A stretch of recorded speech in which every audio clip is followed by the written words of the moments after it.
Hallelujah! Glory to God. Hello po, Church Emmanuel. Kumusta na po kayo dyan? Pinapalang magandang araw po sa inyong lahat. At ganoon din po sa Church Ruach. Hello po sa inyong lahat dyan. Naway pagpalain kayo ng Panginoon, ingatan. At sa lahat po ng mga bisita po natin na nakikinig po sa online, sa Facebook, YouTube, sa mga visitors, welcome po kayong lahat sa Church Maranatha. Pinagpalang magandang araw po sa inyong lahat.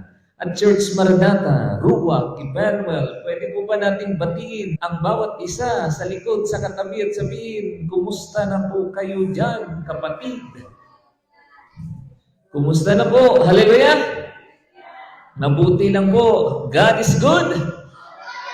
And all the time, God is good. And the theme for today's sermon is iwasan ang ugaling pagsisinungaling. Amen? Iwasan ang ugaling pagsisinungaling. Bakit po ba nagsisinungaling ang mga tao? Yan ang katanungan. Isa sa mga dahilan, natatakot, ayaw mabisto, gusto mandaya, baka siguro nasapul o kaya gusto niyang yumaman at maraming dahilan bakit nagsisinungaling tao. Amen? At ayaw ng Panginoon na tayo may ugali na pagsisinungaling. Kahit kaunti, sinungaling pa yun. Kaya iwasan natin yan ang pag-uugaling pagsisinungaling. At bakit nagagalit ang Diyos sa pagsisinungaling? Isa sa mga kinakagalitan ng Panginoon ang pagsisinungaling. Bakit? Dahil ito ay katangian ni Satanas. Hallelujah! Dapat ninyong tandaan na ang Panginoon, siya ang katotohanan, buhay. Amen? Ang daan at ang buhay. Wala sa Kanya ang katangian ng pagsisinungaling. Kaya kinamumuhian niya ang pagsisinungaling. Kasi sabi ng Bible, walang ibang sinungaling kundi siya si Satanas. Amen? Ang ama ng kasinungalingan, samantalang ang ama ng katotohanan ay ang Panginoon. At ang kabaliktaran nun, ang ama ng kasinungalingan ay si Satanas. Hallelujah! Kung mahilig tayong magsinungaling, kaninong anak tayo? Yan ang katanungan. Kasi sabi dito sa salita ng Diyos, John 8 verse 44, ang dyablo ang inyong ama, at ang gusto ninyong gawin ay kung ano ang gusto niya. At simula pa lang ay mamamatay tao na siya. Hallelujah! Sabi ng Bible, ang dyablo ang inyong ama. Bakit? At ang gusto ninyong gawin ay kung ano ang gusto niya. At simula pa lang ay mamamatay tao na siya. Hindi siya pumanig sa katotohanan kailanman. Hindi siya pumanig sa katotohanan sa Diyos. Gusto niyang gawin ng Diyos na sinungaling. Sinabi niya kay Adan, sinabi niya kay Eva, totoo ba? Sapagkat walang puwang sa kanya ang katotohanan. Amen? Kapag nagsasalita siya ng kasinungalingan, nagsasalita siya ayon sa kanyang kalikasan. So, hindi ito kalikasan ng Diyos. Ang pagsisinungaling ay kalikasan ni Satanas. Amen? Sapagkat siya ay sinungaling. At siya ang ama ng kasinungalingan. Amen? So dapat natin tandaan, bilang mga Christian, hindi dapat nawang mangyari sa atin na tawagin tayong mga sinungaling. Amen? Kasi ang katangian ng mga Christian, nagsasabi ng katotohanan po yan. At ayaw ng Panginoon mabanggit man sa atin na tayo mga sinungaling. Amen? Dahil si Satanas ay ama ng kasinungalingan at kung ang pag-uugali natin mahilig tayong magsinungaling, baka hindi natin ama ang Diyos. Ang Diyos ng katotohanan, si Yeshua HaMashiach, Jesus Christ. Kasi naugali na natin parang okay lang naman magsinungaling. Hingi lang tayo ng tawad ng Panginoon. Ganun na ang iyong ginagawa lagi. Alam niyo, bakit kinakagalitan ng Diyos ang pagsisinungaling? Ganito po yan. Sabi ng Bible, mga Kawikaan chapter 6, verse 16 to 19, ang kinamuhian ni Yahweh ay 7 bagay. Mga bagay na kanyang kinasusuklaman. Kapalaluan. Pangalawa, kasinungalingan. Amen? Hindi mo sinabi yan, kundi ang Diyos nagsabi ng 7 bagay ang kanyang kinamuhian. At pangalawa, kinasusuklaman niya ang kasinungalingan. Amen? Ang mga pumapatay sa walang kasalanan, usong sa kapwa'y walang mabuting isipan, mga paang ubod-tulin sa landas ng kasamaan, saksing sinungaling. Hallelujah!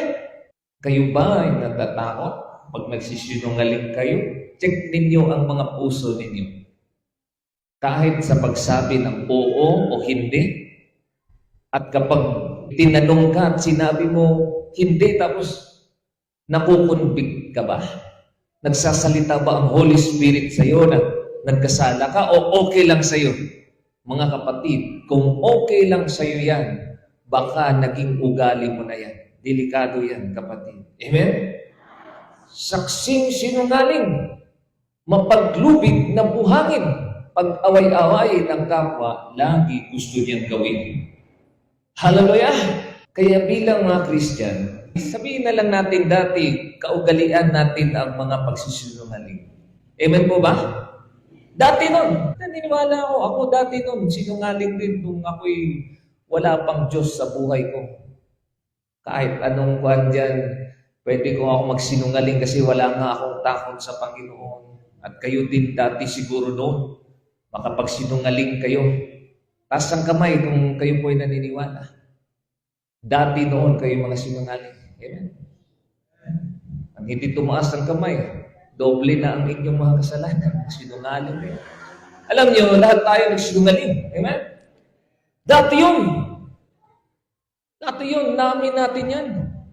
Pero nung tayo ay ipinanganak muli bilang mga Kristiyano, andun na sa atin ang katotohanan. At magsasabi na tayo ng katotohanan. Hindi na tayo natatago pa dahil alam natin kasalanan yun. At wala na sa atin ang kasinungalingan, kundi ang katotohanan. Walang iba kundi ang Diyos. Hallelujah! Mga taga-Episo 4 verse 25, dahil dito, itakwil na natin ang pagsisinungaling. At tayong lahat ay magsabi ng totoo sa isa't isa, sapagkat tayo'y bahagi ng iisang katawan. Amen? Alam niyo, binigyan ako ng isang vision ng Panginoon. Hindi ko lang sabihin, may isang binata para hindi naman mapahiya. At pinakita sa akin yung isang vision. Habang tinitingnan ko siya, kamay niyang isa, nagiging palaka. Nagulat ako, bakit naging palaka yung kamay niya? Unti-unti umakit yung green at yung kamay niyang isa, naging palaka na naman. At nagulat yung ina niya. Sabi ko, sis, yan kasi ang parusa ng mahilig magsinungaling. At sabi ng ina niya, hindi maaari. Hindi maaari ng anak ko ay maging isang palaka. At unti-unting umakyat ang green sa kanyang katawan. At malapit na siyang maging isang palaka. Hallelujah. At nagising ako, sabi ko, parang nasa Bible yun. Lalo na kung kayo ay mahilig magsinungaling, mga kapatid, may espiritu. At ang espiritu na yan ay mukhang palaka. Alam niyo ba yan? Yung espiritu ng pagsisinungaling, ang demonyo yan, sa likod na yan, ay mukhang palaka. At kapag maghilig kang magsinungaling, unti-unti kang magiging green. Espiritu magiging green. At sabi ng Bible, Pahayag 16 verse 13 to 15. At nakita kong lumabas mula sa bunganga ng dragon ni Satanas sa bunganga ng halimaw at sa bunganga ng huwad na propeta, ang tatlong karumal-dumal na espiritu mukhang palaka. Hallelujah! Yung espiritu na yan, malakas ka magsinungaling, nandyan lang sa tabi mo yan. Mahilig kang magsinungaling, yan ang espiritong nangdadaya sa iyo lagi, nang napakabilis mong magsalitang magsinungaling, ubod ka ng sinungaling, saksing sinungaling. Andun yan sa gilid mo, nagsasalita sa iyo, sige magsinungaling ka, yan ang espiritong karumal-dumal na mukhang palaka. Hallelujah! At sa mga taong mahilig magsinungaling, hindi na magtatagal yung espiritu mo, magiging palaka. At ang mga ito mga espiritu ng mga demonyong gumagawa ng mga kababalaghan. Gagawa ng miracles, gagawa ng mga prophecy, doon ba nang ginagawa ng mga false prophets noon, gagawin niya para maniwala ang mga tao, pero ito ay espiritu ng kasinungalingan. Ang mga ito ay mga espiritu ng mga demonyong gumagawa ng kababalaghan. Pinupuntahan nila ang lahat ng hari sa daigdig upang tipunin para sa labanan ng dakilang araw ng Diyos na makapangyarihan sa lahat. Hallelujah! Mga kapatid, dapat ninyong tandaan, kapag magsisinungaling tayo, yung ating belt of truth, amen? Sinturon ng katotohanan. Ito, sinturon. Anong mangyari sa'yo kung wala kang sinturon at yung pants mo maluwang? Siyempre, hindi ka makakaayos maglakad. Amen? Hindi ka maayos makapagtakbo kasi nga, wala kang sinturon. Nahuhubad sa'yo ang iyong suot. Amen po ba? At sabi ng Bible, put on the belt of truth, ang sinturon ng katotohanan. At kapag nagsisinungaling ka, isang pagsisinungaling mo lang kapatid, kunin na ni Satanas ang belt of truth. Wala ka ng katotohanan. Isang pagsisinungaling mo lang, ang espiritu mo kontaminado na ng espiritu ng kasinungalingan. Dahil ginawa mo yun, wala ka ng belt of truth. Ganon si Satanas magnakaw sa atin. Hihintayin niya, kailan ka magsinungaling. At kapag magsinungaling ka, baka ang lahat ng sinasabi mo, hindi na ito katotohanan. Kasi nga, akala mo lang yun, pero wala ka ng katotohanan. Verse 15, sabi ng Bible, kaya sinabi ng Diyos, makinig kayo. Ako'y darating na, parang magnanakaw. Pinagpala ang nananatiling gising at nag-iingat ng kanyang damit. Hallelujah! Siyempre, iingatan natin ng damit natin. Hindi pwede nating malaglag, mahubad. Dapat malinis. At sabi dito, hindi siya lalakad na hubad at hindi mapapahiya sa harap ng mga tao dahil sa pagsisinungaling. Hallelujah! Yan po ang dapat ninyong tandaan. Meron tayong belt of truth. At kapag nagsisinungaling tayo, andyan si Satanas. Akin na yung belt of truth. Hubad ka na. Sabi ni Satanas, yan ang dapat sa'yo. Hubad ka na. Napahiya ka na. Kasi nga, kung magsisinungaling tayo, darating ang panahon, malalaman din ang katotohanan. Amen? At ikaw lang din ang mapapahiya sa harap ng mga tao. Hallelujah! Ang sabi ng Bible, mga taga-Epeso 6 verse 14, kaya't maging handa kayo. Hallelujah! Maghanda kayo kung ano man ang sasabihin ninyo. Mag-ingat kayo kasi sa Satanas, nandyan lagi yan, magnanakaw yan. At kapag nagsinungaling ka, agad-agad niya kunin ang iyong sinturon ng katotohanan. Kaya sabi dito, ibigkis sa iyong baywang ang sinturon ng katotohanan. Hallelujah! Bigkis mo lagi yan. Hindi mo pwedeng sabit mo lang yung sinturon mo. Gamitin mo yan para hindi mahubad ang iyong mga damit. at isuot sa dibdib ang baluti ng katwiran. Kahit anong mangyari, nandun sa iyong katwiran. Righteous, huwag tayong magkasala kasi nga sinuot mo ito. Napaka-importante itong message na to, kapatid. Kasi handang-handa si Satanas, nakawin niya sa iyo ang katotohanan ninyo. Kung kayo ay magsisinungaling at di niyo na-apply ang message na to. Isang pagsisinungaling mo lang, akin na. Akala mo na lahat ng sinasabi mo ay totoo. Kagaya ng mga pastor na maraming mga pastor ngayon na nagpatotoo, nasa kanila pa ang banal na espiritu. Makikinig ka sa kanila, maniniwala ka, pero yung espiritu na yun, ang espiritu ng palaka, nagtatrabaho na sa kanila, espiritu ng kasinungalingan. Magaling silang magsalita, pero wala sa kanila ang espiritu ng katotohanan. Hallelujah! Kapag nasa iyo ang espiritu ng katotohanan, sabi ng Bible, for the truth shall set you free. Hallelujah! Mapapalaya ka. Kaya ang mga pastor na nagsasalita sa harap ng pulpito, at kapag nasa kanya ang espiritu ng katotohanan, lahat ng mga tao, biyaya ng Diyos ay mapapalaya. Hallelujah!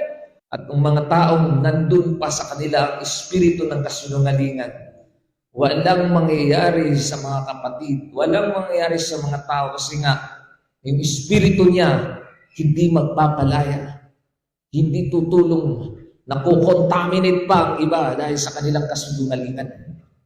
Kaya mag-ingat kayo lagi sa sinturon ng inyong dinadala. Huwag ninyong hayaan na hubad kayo, kapatid. Kinuha ni Satanas yun, ganun siya magnakaw. Isang pagkakamali mo lang at hindi ka nagsisi, akin ang mga kagamitan, armors mo.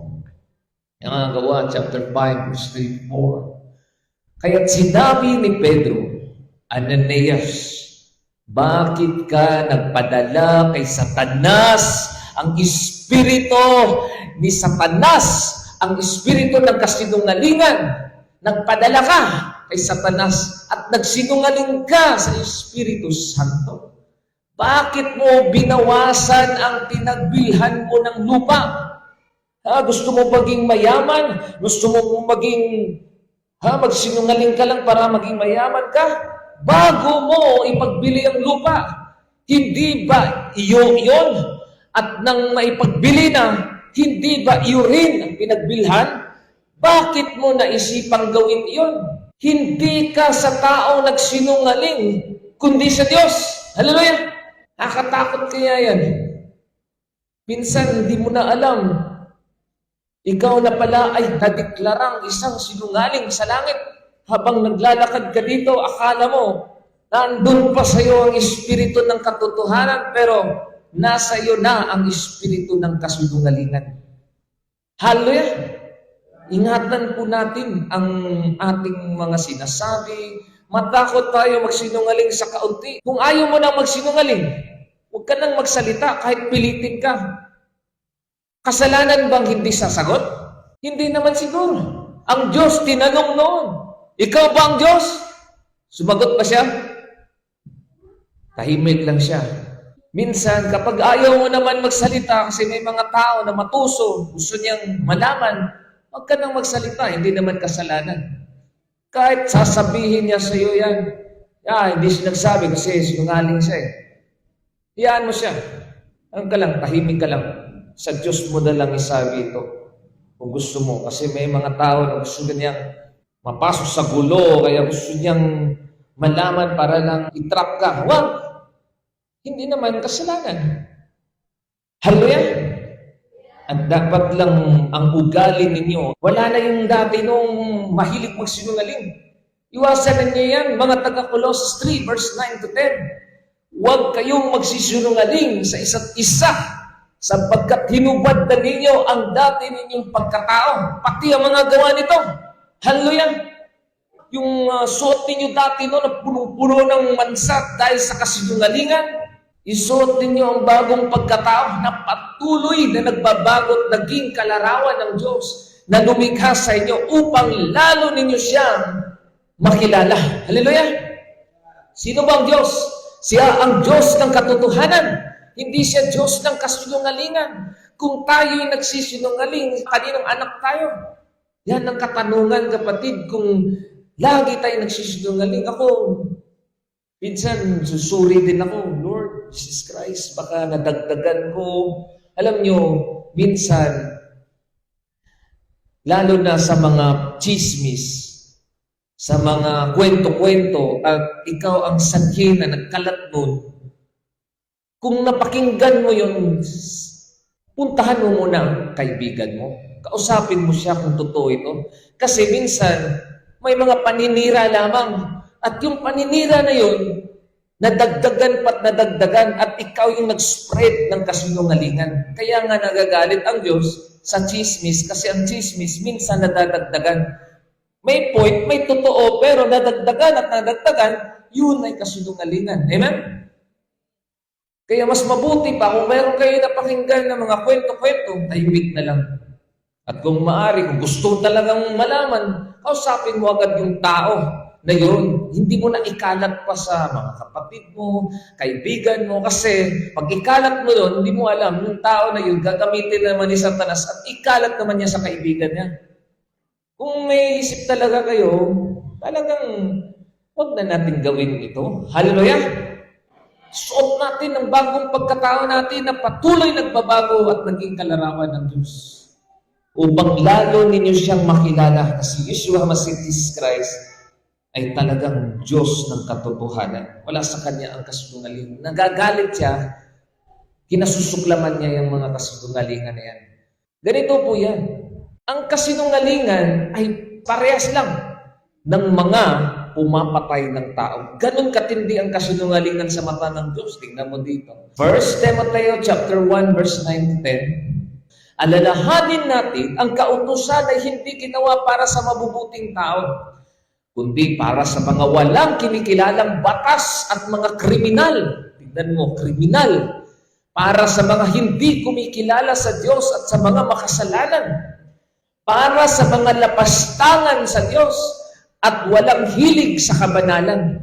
Para sa mga mamamatay tao at pumapatay ng sariling ama o ina. Ibinigay rin ang kautusan para sa mga mahilig sa kahalayan at nakikipagtalik sa kapwa lalaki, para sa mga kidnapper, para sa mga sinungaling, at sa mga bulaang saksi. Hallelujah! Tingnan mo, grabe yung sinungaling na kasalanan. Akala mong lit-lit lang yan. Pero katumbas yan ng kidnapper, mamamatay tao, pares lang yun. Kaya dapat nang matakot tayo magsinungaling. Ingatan natin yung mga dila natin. Hallelujah! Huwag nating magiging ugali yun. Pang-araw-araw, para lang magkapera, para lang mangloko, mang-scam, o kaya yumaman. Huwag! Ang kautusan ay ibinigay para sa lahat ng mga sumasalungat sa mabuting aral. Kaya bakit nagagalit ang Diyos sa pagsisinungaling? Dahil siya ang Diyos ng katotohanan. Hallelujah! Wala sa Kanya ang katangian ng pagsisinungaling. Si Satanas. Satanas yun. Bilang mga anak niya, magsasabi tayo ng katotohanan. Hayaan mo na sila yumaman dyan. Dahil sa kanilang kasalanang pagsisinungaling, huwag kang mainggit. Hayaan mo. Sige, may bayad din ng mga kasalanan niya pagdating ng panahon. Pangit ang iyong kayamanan kung ikaw ay nagsisinungaling. Amen? Pangit. Sayang lang ang effort mo. Mga Kawikaan 12 verse 22. Namumuhi si Yahweh sa taong sinungaling, ngunit ang tapat ay ligaya niya at aliw. Hallelujah! Dapat lang mga Kristiyano, huwag nang sinungaling pa. Ewan ko, sabi ko, Lord, ano po ba ang mensahe po natin ngayon, Lord? Yeshua HaMashiach Christ, biglang pumasok sa isip ko tungkol sa pagsisinungaling. Kaya ito yung sermon natin. Hindi ko alam bakit to. Ang gusto ng Diyos, isabi mo lang, sabi mo na lang yan. Ang Diyos na bahala yan. Mga Kawikaan 19 verse 9. Ang bulaang saksi ay tiyak na mapaparusahan at ang sinungaling ay wala ring tatakbuhan. Amen? Bulaang saksi. Sige, false witness. Ito kasi para lang makulong to, o kaya para lang makuha natin ang lupa, o para lang makuha natin ang kayamanan niya, papakulong natin siya, gagawa ka ng false witness. Ang bulaang saksi ay tiyak na mapaprusahan. Hindi pa ngayon, darating din ang panahon yan. At ang sinungaling, parehas lang sila, ay wala rin tatakbuhan. Parehas lang dalawa. Mga Kawikaan 12 verse 19. Ang tapat na labi ay mananatili kailanman. Amen? Ngunit ang dilang sinungaling ay hindi magtatagal. Sabihin mo sa katabi mo, kapag nagsisinungaling ka, hindi ka na magtatagal dito sa lupa. Hindi ka na magtatagal, kapatid. Mapaparusahan ka ng Diyos, iikli ang buhay mo. Ayaw na ng Diyos na namumuhi nga siya. Dami mo ng mga kasinungalingan at papaiklian mo yung buhay mo, habi ng Diyos siguro. Hindi mo naintindihan, parang sinasabi ng Diyos, ako ang Diyos na katotohanan, pero bakit mo ginagawa yan? Anak ba kita? Ang tapat na labi ay nananatili kailanman. Ngunit ang dilang sinungaling ay hindi magtatagal. Kaya nga, tinuturuan tayo ng Panginoon, ano man ang sasabihin natin, lahat ay katotohanan. Para sa Panginoon, Lucas 8 verse 17. At ano man ang inyong gagawin o sasabihin, gawin ninyong lahat sa pangalan ng Panginoong Hesus at sa pamamagitan niya ay magpasalamat kayo sa Diyos Ama. Hallelujah! Napakaganda ng message ngayon kasi tungkol sa pagsasabi ng katotohanan. Isa yan sa mga katangian ng Diyos, ang pagiging tapat at totoo. At gusto niya kayong lahat maging totoo kayo. Huwag ninyong hayaan na dayain kayo ni Satanas, ang ama ng kasinungalingan. John 8 verse 44. Ang diablo, ang inyong ama, sabi ng Diyos doon sa mga tao na mahilig magsinungaling. At ang gusto ninyong gawin ay kung ano ang gusto niya. Kasi si Satanas laging ang nangungusap sa mga sinungaling. Uutusan yung mga demonyo. Hindi ka lang ng tawad sa Panginoon kasi ang Diyos magpapatawad yan. Sige, patuloy ka lang. Oo, gawin mo lang yan. Makikinig ka nun. At sa simula pa lang ay mamamatay tao na siya. Simula pa, hindi siya pumanig sa katotohanan kailanman, sapagkat walang puwang sa kanya ang katotohanan. Okay lang ang kasinungalingan. Hayaan mo yung mga Kristiyano na yan, magsinungaling kayo. Kapag nagsasalita siya ng kasinungalingan, ugali na niya. Hindi mo sa katabi mo, ugali niya ito.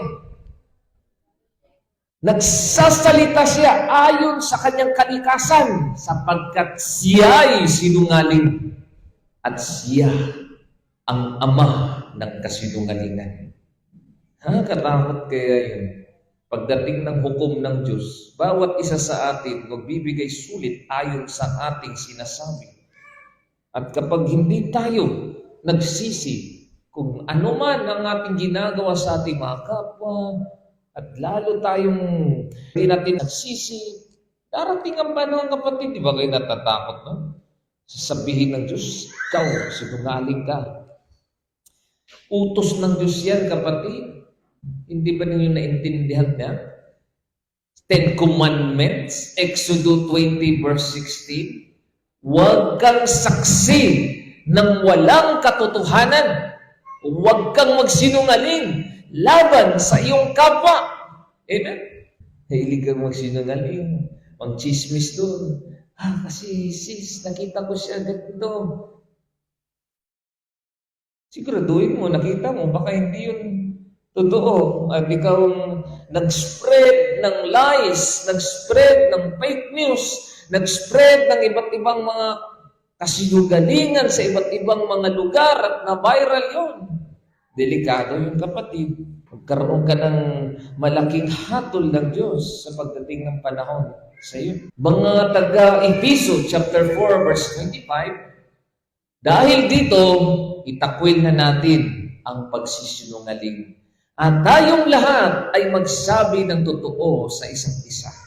sapagkat tayo'y bahagi ng iisang katawan. Hallelujah! Sino po ba dito nagsasabi lagi ng, mahal kita, Panginoon.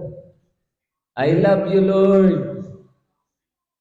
Mahilig ba kayong magsabi niyan kay Lord Jesus Christ? Worship. Mahal kita, Panginoon. I love you, Lord. Pero ito, may verse dyan, mahilig kang ganyan. 1 John chapter 2, verse 4. Ang nagsasabing, kilala ko siya. Mahal kita, Panginoon. Ngunit, hindi naman sumusunod sa kanyang mga utos ay sinungaling at wala sa kanya ang katotohanan. Amen? Kayo ba ang nagsasabi, kilala niyo siya, mahal niyo siya, pero utos ng Diyos, hindi niyo sinusunod? Ako, kapatid, ilang utos yun na sinabi ng Diyos doon, huwag kang magsinungaling, huwag kang magsaksi, isa sa mga kasalanan mo, uhukuman ka ng Panginoon tungkol sa pagsisinungaling, saksing sinungaling, chismis, lagot ka doon, meron ka ng kasalanan doon. Isa pa, huwag kang sasamba ng Diyos-Diyosan. Sa puso mo, nakita ng Diyos, ang puso mo na may Diyos ka. Huwag kang mangangalunya, meron kang tiningnan sa mga Facebook, YouTube, at gaganahan ka. At sinabi mo, nakilala mo siya. Sinusunod ko ang utos mo, Panginoon. Pero sa totoo, hindi mo sinusunod ito. Ang tawag sa iyo, sinungaling, kapatid. Wala sa iyo ang katotohanan. Dapat mong tandaan yan. Walang-wala talaga sa iyo ang katotohanan. Kasi kung nasa iyo ang katotohanan, hindi ka na nagsisinungaling pa. Hallelujah! At alam nyo, ito ang napakahirap na mangyari sa isang Kristiyano. Kasi kapag nagsisinungaling ng tao, doon siya sa impyerno papunta. Kahit maliit o kahit malaki, Pahayag chapter 21 verse 8.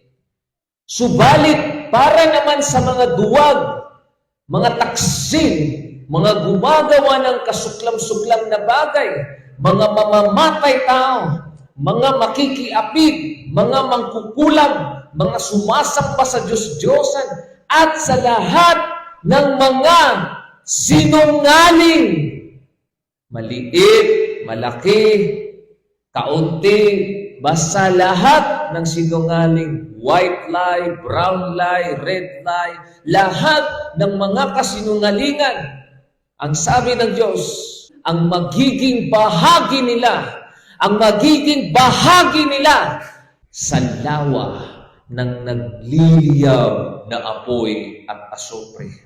Ito ang pangalawang kamatayan. Hallelujah! Tignan mo yung bulkan. Sobrang init na, kumukulo na. Pumuputok na ang bulkan sa sobrang init. Doon ka ilalagay sa lawa ng nagliliyab na apoy na asopre. Ito ang pangalawang kamatayan. Anong sinabi ng Diyos? At sa lahat, pinanghuli pa, binigyan pa ng at. Bakit binigyan ng at? Kasi nilagay ng Diyos yun kasi nga gusto na ipakita ng Panginoon na kahit maliit at malaki, lahat ng mga sinungaling, doon mapunta. Hallelujah! Mga Kawikaan 19 verse 5. Ang bulaang saksi ay tiyak na mapaparusahan. At ang sinungaling ay wala rin tatakbuhan. Doon pa rin yan mapunta sa impyerno. Kung hindi ka magsisi sa kasalanan mo. 1 John chapter 1 verse 9. Subalit, hallelujah! Lahat ng mga kasinungalingan mo, ipahayag mo ito sa Panginoon. Kahit man hindi mo na ito sabihin sa iba, pero sabihin mo sa katabi mo, huwag mo nang ulitin pa ito. Kasi kung uulitin mo pa ito, maaaring hindi ka napapatawarin ng Diyos sa sunod. Kasi titingnan ng Diyos ang puso mo. Baka sinabi mo lang yun na, Lord, Sorry po, Panginoon. Pero ang nilalaman sa puso mo, uulitin mo pa ito. Uulitin pa sa 2025, 2026. Sabi ng Diyos, nakita ko ang puso mo. Hindi mo pinagsisihan ito. Ang totoong pagsisi, kapag iyakan mo yun, Lord, nagsinungaling po ako, Panginoon. Nasabi ko yun sa kapwa ko, Lord. Lord, linisin niyo po ako, Lord. Patawarin niyo po ako, Panginoon. Lord, Jesus, iyak mo. Pero ang problema, hindi ka na makaiyak. Amen? Hindi ka na na-touch ng Holy Spirit. Hindi ka na hinipo. Kasi nga, nakita ng Diyos sa puso mo na ganyan pa rin ang gawin mo next year, next month. Hindi open ang iyong puso at sabi ng Diyos, paano kita anak hipuin at magsisi? Wala nga sa iyo ang katotohanan, sinungaling ka pa rin. At sabi mo, sinusunod mo ang utos ko, pero ikaw ay sinungaling. Wala sa iyo ang katotohanan. Hindi ko kita papadalhan ng Espiritu ng katotohanan. Di ba sabi ng Diyos?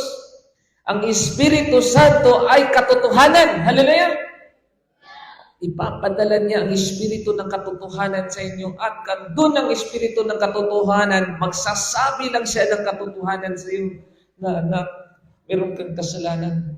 Ganun o, sinabi ng Diyos, subalit kung ipahayag natin ating makasalanan, yan sa pulpito, sa kwarto mo, saan ka man nagsisi, papatawarin tayo ng Diyos sa mga ito, mga kasinungalingan natin, at lilinisin tayo sa lahat ng ating kasalanan sapagkat siya ay tapat. Hallelujah! At di siya nagsisinungaling kung kayo ay magsisi. Leviticus 19 verse 11. Huwag kayong magnanakaw, mandaraya, o magsisinungaling. Hallelujah! Huwag kayong magnakaw, mangupit, mandaraya, magsisinungaling, matakot ka sa Panginoon. Huwag mong hayaan na mainggit ka sa mga korupsyon, sa mga taong nandaraya. Hayaan mo silang yumaman. Samantalang ikaw ay may takot sa Diyos, hayaan mo sila, bahala sila dyan. Alam mo na saan sila mapunta pagdating ng panahon. Hallelujah! Huwag kang mainggit sa kanila at sinabi mo, mangupit din ako, magnakaw na lang din ako, kasi hindi lang ako ng tawad ng Diyos. Hindi na maaari yun, kapatid, bilang Kristiyano. Huwag ka nang mainggit pa. Yaan mo maging kontento ka sa buhay. Mga Kawikaan 24 verse 28. Huwag kang sasaksi laban sa iyong kapwa nang walang sapat na dahilan ni magsasabi ng kasinungalingan laban sa kanya. Hallelujah! Sisinungaling tayo dahil saan ba dito mga tinda? Wala na, nangupit na sa tindahan. Nagsinungaling na, saan ka galing? Natakot baka pagalitan. Natakot baka mabisto. Natakot baka makulong. Natakot baka maraming mga dahilan. Kaya napaka-importante, kapatid, na hindi natin hayaan niya kasi lalaki at lalaki ng kasinungalingan yan. Ni magsasabi ng kasinungalingan laban sa kanya. Mga Kawikaan 21 verse 6. Ang pagkakamal ng salapi dahil sa kadayaan ay maghahatid sa maagang kamatayan. Wawasakin ka ng Panginoon. Ikaw, sinungaling ka para lang yumaman ka. Yumaman ka nga, pero maaga ka rin mamatay. Kasi kinabuhian ng Diyos ang mga sinungaling. Amen? Yan ang hindi nyo alam, kapatid. Naging mayaman man sila, pero darating ang panahon, hindi na yan tatanda. May mga taong, magagalit. May mga taong, ikaw, nagdaya ka sa akin. Siyempre, pag scammer ka, halimbawa lang, naskaman ka ng 1 milyon dahil sa kasinungalingan. Siyempre, yung tao na yun, pinaghirapan ko yun. Grabe ang ginawa ko. Binenta ko ang lupa ko, binenta ko sa sasakyan ko para lang makamit yun. Tapos na-scam lang ako. Galit na galit yung tao na yun. Kaya sa mga hindi Kristiyano, minsan, meron silang God for hire. Kasi yan ang kadalasan sa mga sinungaling. Minsan may mga sinalvage, may binaril. Hindi mo alam bakit. tinalian ng mga kamay at liig kasi nga sobra ng galit ng tao. Noon kasi naskaman siya, dinaya siya, ginaggastos-gastos ang pera niya. Yun. At titignan ng mga suko. May kwanto kaaway. Kasi, tinali pa, nilagay sa isang baril, tinapon pa dun sa dagat, pasa-pasa, tinorture, mga ganun ba? Yan, maagang kamatayan. Mga Kawikaan 21 verse 18 to 20. Ang masamang balak sa taong matuwid ay babalik sa liko ang pag-iisip. Mas mabuti ang mag-isang manirahan sa ilang kaysa makisama sa asawang madaldal at palaaway. Ang bahay ng matalino'y punong-puno ng kayamanan, ngunit lahat ay winawaldas ng taong mangmang. Mga Kawikaan 14 verse 5. Ang tapat na saksi, hindi magsisinungaling. Hallelujah! Hindi talaga magsisinungaling yan. Tapat nga siya. Ngunit, pawang, kabulaanan, ang sasaksing sinungaling. Grabe. Kung tapat ka, sasabi ka ng totoo. Pero ang mga saksing sinungaling, yan talaga ang mga ugali talaga nila. Nakasanayan na mula pa siguro sa pagkabata. Mga Awit 58 verse 3. Yang masasama sa mula pa, mula sa pagsilang, ay sinungaling na. Hallelujah! Grabe. Bata ka pa, nagsinungaling ka na hanggang lumaki, naging high school, naging college. Kaya ugali mo na yun. Anong tema natin po ngayon? Iwasan ang ugaling pagsisinungaling. Kaya kayo, samantalang mga bata pa kayo, may anak kayo, paluin nyo na yan kung maaari, sabihan nyo na, huwag magsinungaling kasi paglaki nun, kaugalian na lang talaga niya ang pagsisinungaling. Sabi dito, iyang masasama sa simulat mula pa, mula sa pagsilang, ay sinungaling na. Talagang nasa dugo na nila. Santiago 3 verse 14. Ngunit kung ang naghahari sa inyong puso ay inggit at makasariling hangarin, huwag ninyong ipagmalaki at huwag ninyong ikaila ang katotohanan. Hallelujah! Huwag kayong magsinungaling. Baka siguro yan ang naghari sa puso mo, inggit, makasariling hangarin. Ecclesiastes 20 verse 24 to 26. Isang maitim na batik sa isang tao ang magsinungaling. Hallelujah! Naku, pag magsisinungaling ka, isang maitim na batik, ilang pagsinungaling mo na, batik. Ngunit, ang ganitong gawain ay mamamalagi sa labi ng mga hangal. Mas mabuti pa ang magnakaw kaysa sanay magsinungaling. Subalit, kapwa silang hahantong sa impyerno pa rin sa kapahamakan. Amen? Pero mas mabigat pa daw talaga ang magsinungaling kaysa magnakaw. Grabe. Yan palang kabigatan ng kasalanan. May kaunti. Pero iisa lang din ang kasalanan na yan. Pero mas mabigat ang kasinungalingan. Verse 26. Ang pagsisinungaling ay ugaling kasuklam-suklam at ang kasiraang puri ng sinungaling ay paghabang panahon. Hallelujah! Kaya kayong lahat, magsasalita tayo, magsasabi tayo ng katotohanan. Kung may hinanakit man kayo, huwag kayong magkunwari. Alis kayo dito at parang walang nangyari. Sis, pagarin niya po ako. Hag na tayong mag-away pa. Ito po, meron akong problema. Pasensya po. Gano'n lang. Iwasan ang pagsisinungaling. Amen. Glory to God. Hindi ko na po dadagdagan. Ang Diyos na po magsasalita sa inyo. Meron po ba ang mga ugali pa ninyo na ganyan? Iluhod niyo sa Panginoon yan at lilinisin po kayo ng Panginoon.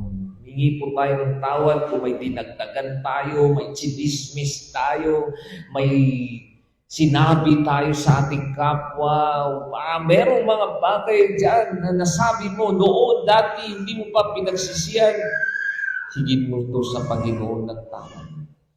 Nandyan lang lagi ang Diyos sa atin kung tayo ay humingi ng tawad sa Kanya. Lord, Yeshua HaMashiach, Yahweh Jesus Christ, alam mo, Lord, ang aming mga puso ngayon, Lord. Wala po kaming maitatago sa iyo, Lord. Hindi po kami magsisinungaling, Lord, sa iyong Espiritu Santo. Lumalapit po kami, Panginoon, sa iyong trono ngayon. Sa lahat po ng nasabi namin, Lord, na mga bagay na kinasusuklaman mo noong kami bata pa, naging binata, naging dalaga, may asawa na, may edad na ngayon, Lord. Kung ano man ang nakita mo dati, Lord, hinihingi namin, Lord, ang iyong kapatawaran, Lord. Humingi kami ng kapatawaran sa iyo, Lord. Tanggapin niyo ang aming kapatawaran, Panginoon, sa aming mga sinungaling na mga tila minsan, Panginoon. Turuan mo kami, Lord, na magsalitang may katotohanan, Lord. Tulungan niyo po kami hubarin ang dati namin pagkatao, Lord. Dati malakas magsinungaling, walang takot, Panginoon. Para lang magkapera, yumaman, makalusot. Hayaan mo, Lord, na linisin mo kami sa iyong salita, Panginoon. Alam namin, pagdating ng panahon, haharap kami sa iyo, Panginoon, at hahatulan. At walang maitatago, Lord. Kaya, samantalang andito pa kami sa lupa, Lord, at hindi pa kami naabutan ng kamatayan, at hindi pa kami haharap sa iyo, Lord. Samantalang andito pa kami humihingi kami ng tawad sa iyo, Panginoon. Sa lahat po ng mga tao po ngayon na nakinig po sa mensahe, umabot ngayon, at gusto niyo pong tanggapin si Lord Yeshua HaMashiach, Jesus Christ, sa iyong puso, inanyayahan ko po kayo na manalangin sa isang simpleng panalangin at sabihin lang, Jesus Christ, Yeshua HaMashiach, inaamin ko, Panginoon, na ako po ay isang sinungaling, makasalanan. Pakalinisin niyo po ako, Lord, ng iyong banal na dugo. Minsan, nadadagdagan ko ang kwento, nadadagdagan ko ang salita ko. Patawarin niyo po ako, Panginoon. Baguhin niyo po ang aking puso at isip. Tinatanggap kita bilang aking Diyos at tagapagligtas. Si Yeshua HaMashiach, Yahweh Jesus Christ.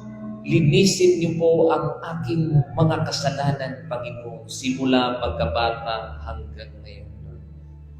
Baguhin niyo po ang aking puso at isip, Lord, at pasukin mo ako espiritu ng katotohanan. Amen. Glory to God. Panginoon, maraming salamat po sa mensahe na ipinarating niyo po sa amin ngayon, Lord. Napakaganda, Lord, dahil nalaman namin, Lord, gaano kasama ang pagsisinungaling, Lord. Napakabigat pala ito, Lord.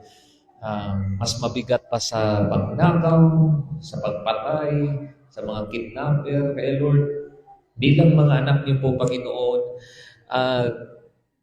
Ama namin kayo na Ama ng katotohanan. Lord, tanggapin mo kami lagi, Lord, sa iyong mga kamay, Lord. Minsan, nalalayo kami dahil sa kasalanan. Pero Lord, bumabalik kami, Panginoon. Patawarin niyo po nawa kami sa aming mga nagawang kasalanan at baguhin niyo po kami, Lord, kung ano man ang mga nakita niyo po ng mga karumihan sa aming puso. At Yeshua HaMashiach, Yahweh Jesus Christ, Lord, turuan niyo po kami, Lord, na maging tapat, maging matulungin, Lord. Lalo na po, Panginoon, sa mga gawain sa church, Lord. Ingatan niyo po lagi ang mga salita niyo din, Lord. Binigay niyo po sa amin, Lord, na ay maging instrumento ito sa iba at mamunga ng maraming bunga, Lord. At tulungan niyo din ang mga kapatid namin sa iba't ibang churches ngayon, Panginoon, sa Ruach, Emmanuel at Maranatha. Ingatan niyo po sila lagi, Lord. At patuloy po kayong kumilos, gumawa, patnubayan niyo po sila ng iyong banal na Espiritu, Lord.